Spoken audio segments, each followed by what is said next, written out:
Gogo Emmie Mandenane Maunye died in an accidental fire at her home in March this year. The fire came out of nowhere, it ravaged her home, and she died in the fire.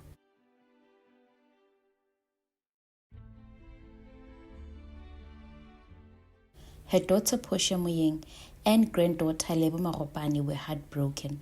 They were inconsolable, and the community of Acornhoek rallied behind them.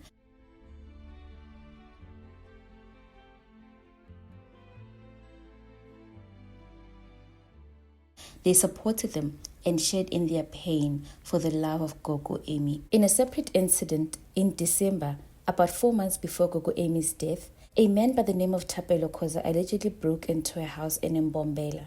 He stole household items from the house, kidnapped the owner of the house, and then stole his company car. The police investigated the robbery, and in April 2025, they managed to track down Thapelo for this. He was found with the household items, and during the interrogation, Thapelo revealed something the police were not even asking him. During questioning, Thapelo told the police that he actually killed an elderly woman in Acornhoek.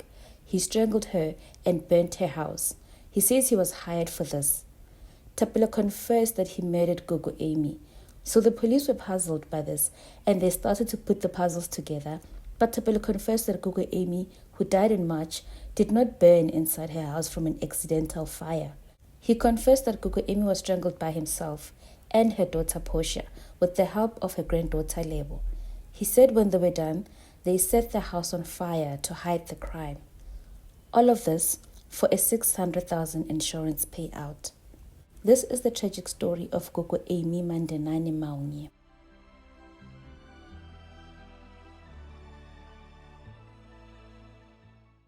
Welcome to True Crime with Julia. Here we tell true crime stories that have happened in South Africa, and today's case is a tragic case that took place in the province of Mpumalanga.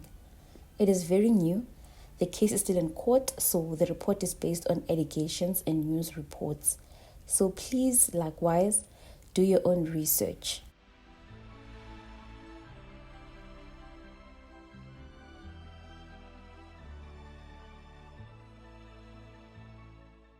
In March 2025, a quiet Mpumalanga village was shaken when one of their own, an elderly woman, respected woman, died in a brutal fire. 83-year-old Mandenane Emmie Maunye was found in her burnt home at Buffelshoek near Acornhoek. At first, it looked like a tragic accident, an elderly woman caught in a house fire. It was a bizarre accident, but in the villages where an elderly woman stays by herself, cases like this do tend to happen, although very rare. Her body was found in her house by her relatives the next morning, so community members immediately rallied behind her children, especially her daughter Portia, who was known as a nurse in Gauteng. They also lended their support to her granddaughter Lebo during these hard times. At Gogo Emmie's funeral, Portia and Lebo were said to be inconsolable. They were heartbroken and they cried the loudest, well, according to relatives. However, things would take a dark turn when a man was arrested for a separate incident in Mbombela a few months later. Polite Thapelo Khoza, who is 25 years old and known in the area as a self-proclaimed pastor, was arrested in Nelspruit for housebreaking, theft, and kidnapping. During questioning, he revealed a disturbing secret. Khoza confirmed that he, along with a 40-year-old Portia Moeng and a 26-year-old Lebo Mogopane, he strangled their mother and set the house on fire. He said they did this for a 600,000 life insurance payout. The people who should have protected her, her own family, had allegedly orchestrated Gogo Emmie's death for money. According to an alleged confession by Thapelo, this is what happened. He said on March 7, himself, Portia and Lebo allegedly strangled Gogo Emmie. When they were sure that she had died, they then set her house on fire with her inside to make it look like an accidental fire. Her body was found in her house at Buffelshoek by her relatives the next morning. What makes this crime even more chilling is what happened after the murder. Portia and Lebo arranged and attended Gogo Emmie's funeral. They cried the loudest, throwing themselves into displays of grief.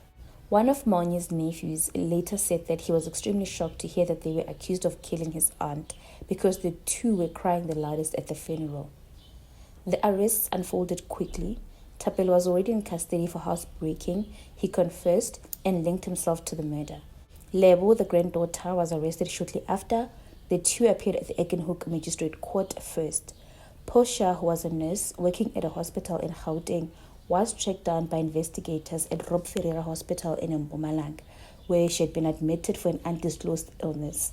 She was arrested on April 10. The trio appeared at the Acornhoek Magistrate Court between April 11 and April 15, 2025. Their bail hearings were postponed to April 22 and 23, with all three of them being remanded in police custody. Police also raised the possibility of having to exhume Gogo Emmie's body for further forensic analysis. This despite the damage caused by the fire. The case of Gogo Mandenane Emmie Maunye is not an isolated incident. According to the Mpumalanga Acting Provincial Police Commissioner, Major General Zaf Mkhwanazi, there is a growing trend of murders linked to insurance payouts. This is the same province where Rosemary Nomiandlovu is from, by the way. So there is a problem, he says. He urged the police to report suspicions immediately. This tragic story highlights how greed can drive even family members, a daughter and a granddaughter, to commit the unthinkable. Gogo Mandenane Emmie Maunye lived for 83 years. She raised children, grandchildren, and left behind a legacy in her community. But her life was cut short, not by fate, but allegedly by the very people she trusted the most and raised. This case serves as a painful reminder of how far some people will go for money, and how sometimes the greatest betrayals come from within the family. As the trial continues, the people of Acornhoek and all of South Africa watch very closely, hoping that justice for Gogo Maunye will prevail. Now let's talk in the comments. What do you think drives people to kill their own family for money? Share your thoughts in the comments below. I will see you on the next one, and please be safe.